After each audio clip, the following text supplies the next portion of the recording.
Welcome to the Creative and Code podcast. Welcome to the internet, my friend. Brought to you by ID Digital Agency. Kind of a big deal. Dive into the dynamic world of digital marketing, creative design, and coding with top experts, latest trends, and actionable insights. Let's get inspired and innovate together. It's showtime. G'day everyone and welcome to a new podcast episode. My name is Jay and I'm the Strategy Director at ID Digital. We are at the end of the year. This is our last podcast for the year and we will be back with a whole bunch of new guests starting from the 8th or so of January 2025. I wanted to spend this podcast just talking to you business owners, you marketing people, management people, C-suite people, just about the goals that you're wanting to set for 2025 from a digital perspective. And there is lots going on within digital agency land. There's plenty of potential for those businesses that are out there thinking that, I wonder if my website is doing as much as it could. Or if my online store could be generating more sales, or am I targeting people correctly? Am I using the right social platforms? Should I be on digital TV or programmatic marketing? There's so many opportunities to get your business out there to your audience, and it's never actually been easier to do, and sometimes a bit cheaper as well. So I wanted to just go through before Christmas. You might want to listen to this while you're on your holiday. You might be sitting around on the beach, or you're driving down to the Mornington Peninsula. There's opportunity everywhere just to be able to listen to a podcast like this, get some insights, some advice, and who knows, something may stick with you or something might jog your memory or give you some inspiration on how to generate more business or more sales through your own business for 2025. So let's get into a couple of things. I wanted to talk a little bit about programmatic marketing and digital advertising through digital TV, which is also called BVOD, which is broadcast video on demand.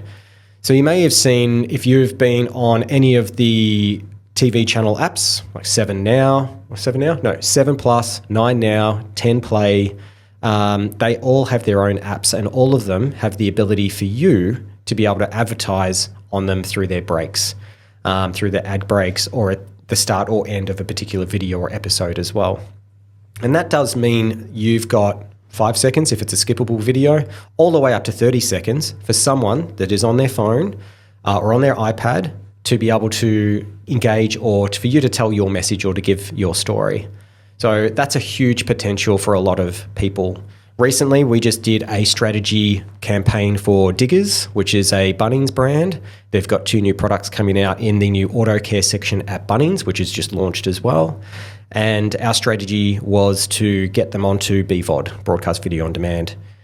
So our strategy was to have a celebrity endorsement, and that is with Merv Hughes, who, if you don't know, is a cricketing legend and has been around for a long time. He's got his own fishing TV show as well.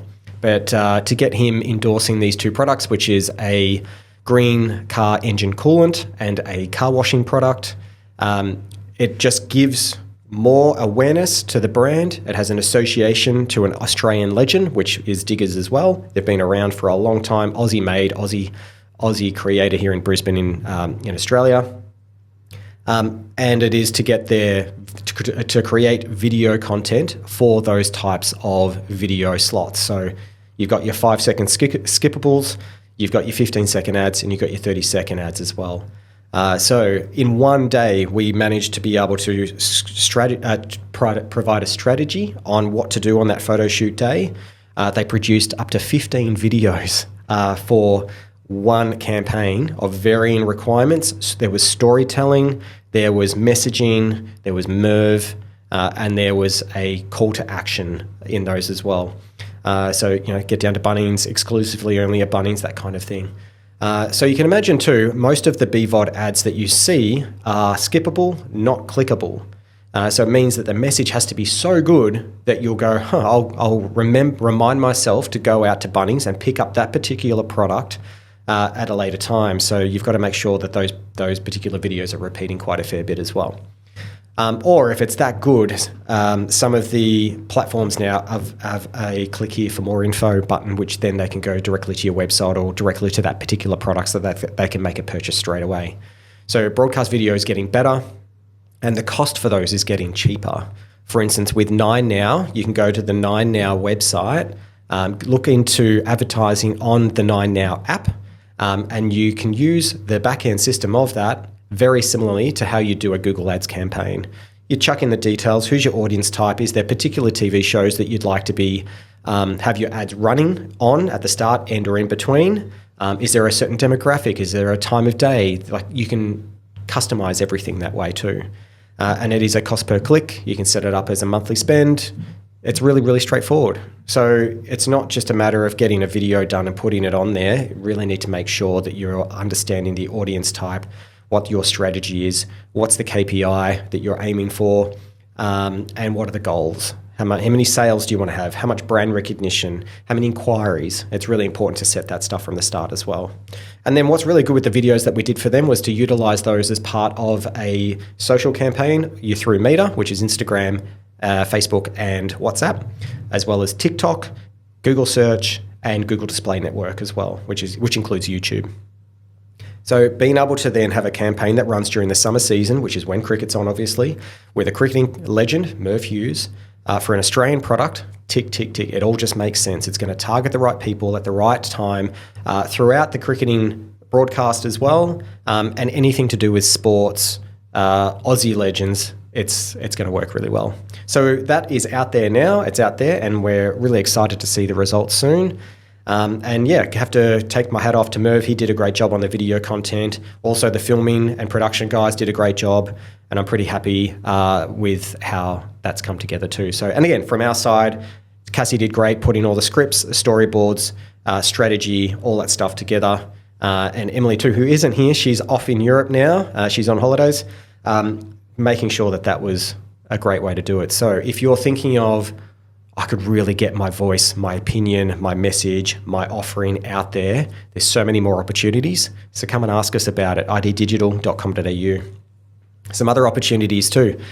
You'll probably see influencers are a really big thing these days, and that's not going away. As much as influencer is now getting to be a bit of a negative term, they are important these days too.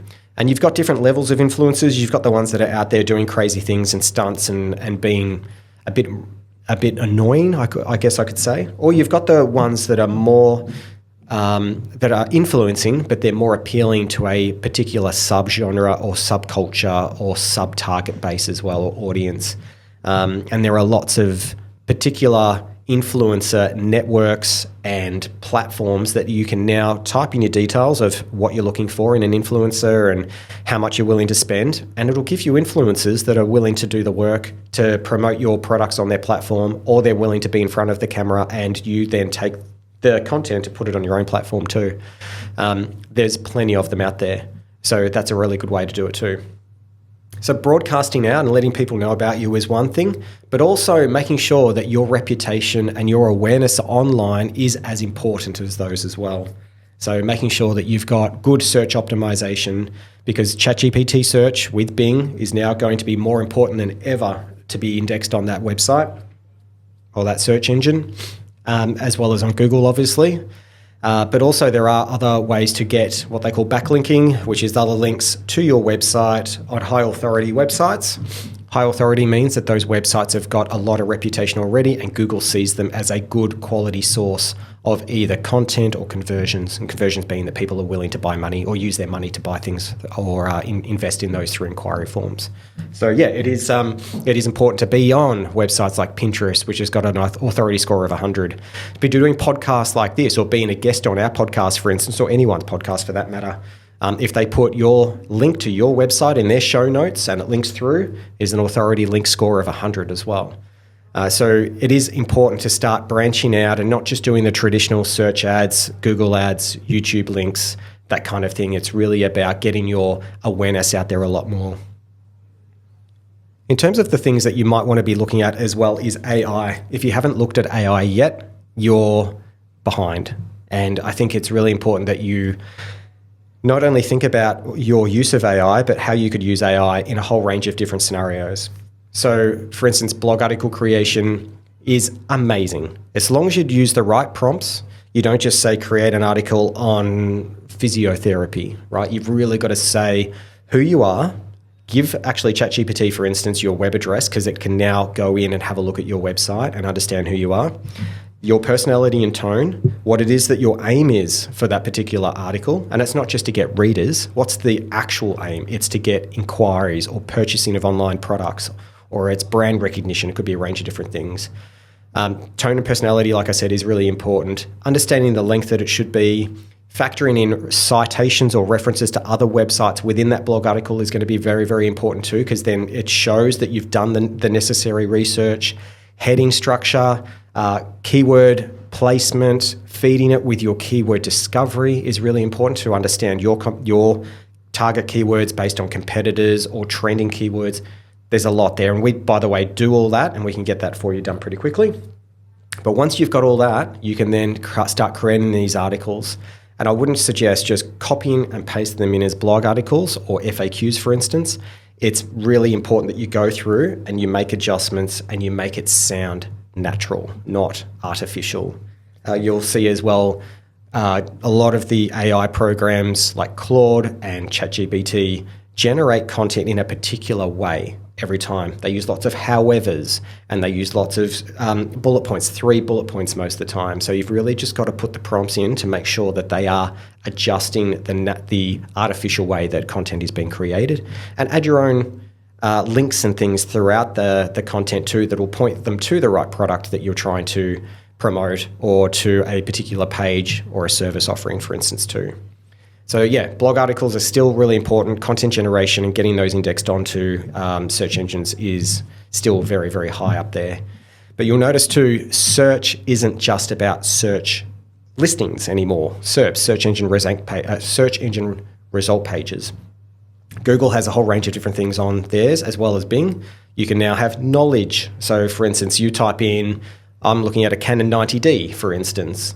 The first couple of results are other websites or where you can buy it, but then it's got what are the latest reviews on Canon 90D? Should I buy a Canon 90D?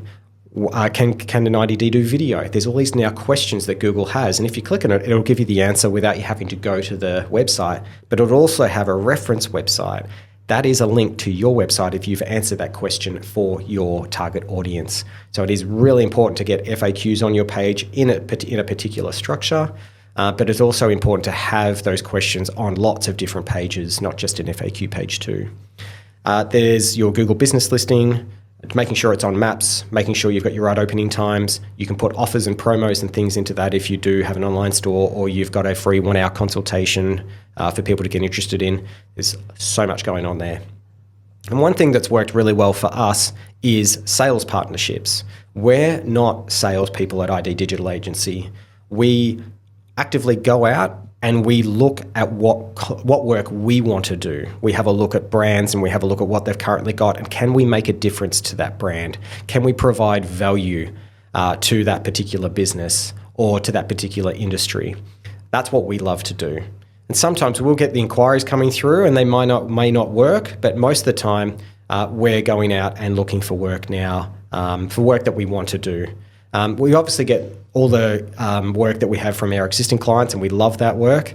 But with the modernisation of platforms and what we're trying to do, we're looking for clients that do want to have that future proofing, that do want to work with platforms that are next level. As you finish your drive, or if you finish your flight, wherever you're going, I hope this has been useful for you. If you have any questions in the meantime, please let us know at ID Digital Agency. So it's iddigital.com.au.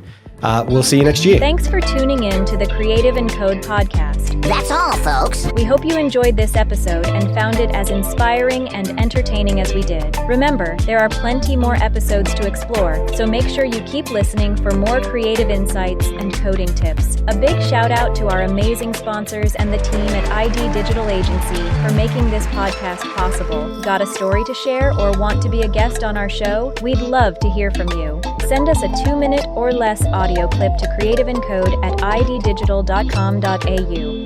suggestions, ideas, or just want to say hi, we're all ears. Thanks again for listening. Until next time, stay creative and keep coding.